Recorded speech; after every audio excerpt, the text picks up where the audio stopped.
does it look like? The shape in the glass.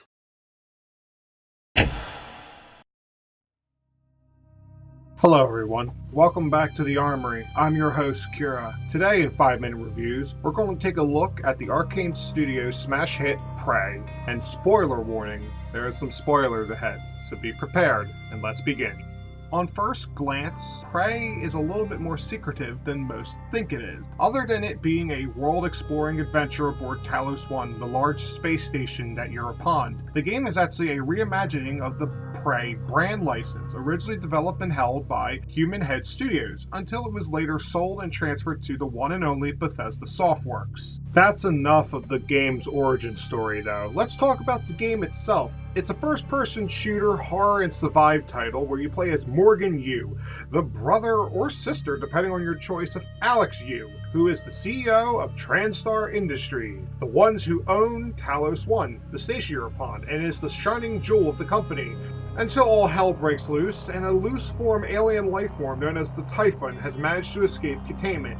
Now it's up to you, the player, to figure out what's happening and put an end to it. Right off the bat, the game itself features very good gunplay, a very good movement system with the ability to sprint, climb, and free run around the entire station. Heck, even as soon as you leave the first area of the game, the Neuromod division, the game literally tells you that you're free to do whatever you want with the choices and actions, while the storyline just guides you on an invisible linear path. However, that path can change depending on what you do and what choices you make. Keep in mind though, with all these choices, there are results and consequences for everything you do. Graphics-wise, since my machine isn't up-to-date like newer machines of today, I had to run the game on a lower quality setting, but my goodness, the game itself is beautiful. Textures look nice and are readable, character models and objects are crisp and eye-appealing, the physics and behavior of interaction between the models and weaponry, everything is just a really good blessing to see. The game's pretty optimized too. Even on an older machine such as my own, it runs at a pretty good frame rate, at least 60. Control-wise, the game plays at a very good pace as well. You can either be on your mouse and keyboard or use an Xbox controller plugged into your PC. Though, while you can sprint, jump, and climb and do all of that, there are spots in the game where you can get strangely stuck if your character suddenly goes out of crouch mode. It's something I've noticed and spotted throughout the course of the gameplay. I noticed that my character would pop up when he should have stayed crouched, even though I didn't want that to happen or to even press a button. It's an odd little quirk that I noticed that only happens in certain sections of the game, but it's something that you can manage if you know when it's going to happen, especially when you're traveling through the maintenance corridors.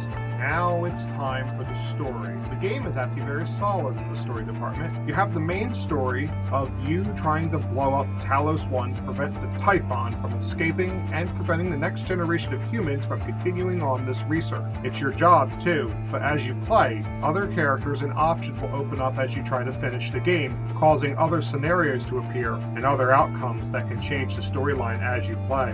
While all endings unfortunately lead to a rather extremely disappointing ending bit, the game before this is great, extremely deep and enriched with lore and personality that shows the true feelings, vibes, and behavior of the staff and crew upon Talos 1. Hell, there's even 7 of them playing a Dungeons and Dragons-like game in the staff room whenever they could, and they hide treasure maps all over the station, hiding secret stashes of goodies that if you find it, will help you in your journey. It's just little lore bits like that that keep the game feeling original and fresh in the PC market space of gaming today. But with every great game, there has to be some bugs. A lot of bugs.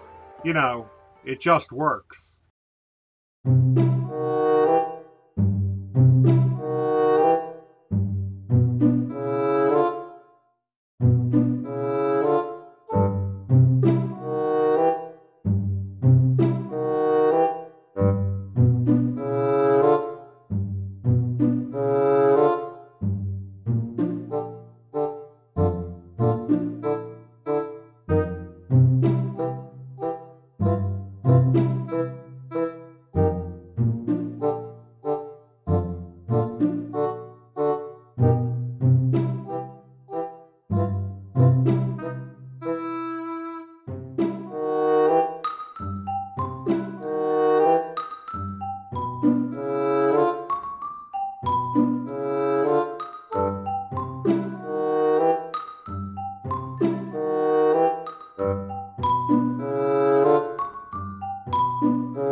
So, what do I think of Prey after bugs and everything else?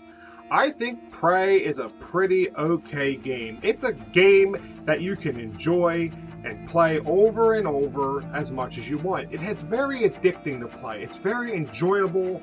The game, how it presents you different scenarios. I mean, I didn't really talk about the whole neuromod system, but I want players who get invested into this game to explore that for themselves.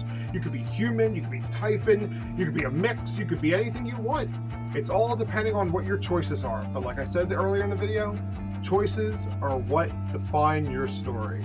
So, what do I give Prey at the end of this? After everything I've done, after everything I've played, I give Prey an 8.5 out of 10. It's not perfect. It has some pretty bad bugs still, even though the developers haven't updated this game just recently. I mean, they just put out a new DLC. They could fix the damn shipping and packaging bug. But hey, that's how things work. This has been Cura from the Armory. Have a good day. See you in the next 5-minute review.